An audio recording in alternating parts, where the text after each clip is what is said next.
In this video, we're going to discuss how setting up multiple prints for a single file. So I'm going to open our print file.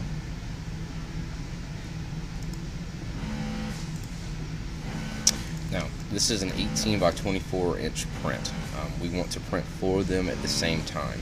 So the first thing we need to do is create an outline for the image itself. Create a new layer. Get your shape tool. Make it 24 by 18. Get rid of your fill. Add your stroke. Now, stroke, you want it to be at 9 points because that's exactly an eighth of an inch.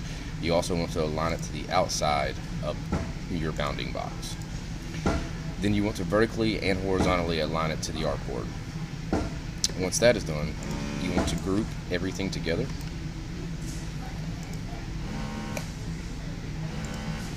And then now we can actually rotate our artboard. So as of right now, our artboard is a 24 by 18. We want to rotate that and then press the select button. Take our image, rotate that 90 degrees, and then center and horizontally align it as well. Now when setting up multiple art files, the rule of thumb is that any way that you set it up, you want to have at least 1 inch difference between each print. That allows the suction on the table to be at max capacity, which also allows you to move around the prints without knocking into each other.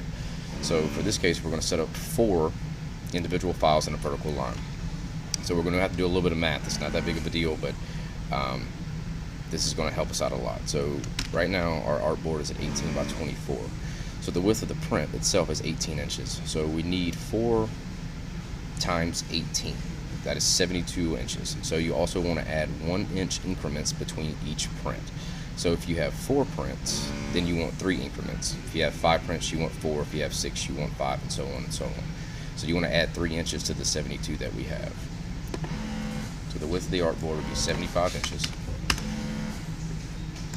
And at this point, we can duplicate our print. I use Alt and Shift to duplicate the print, and then I can use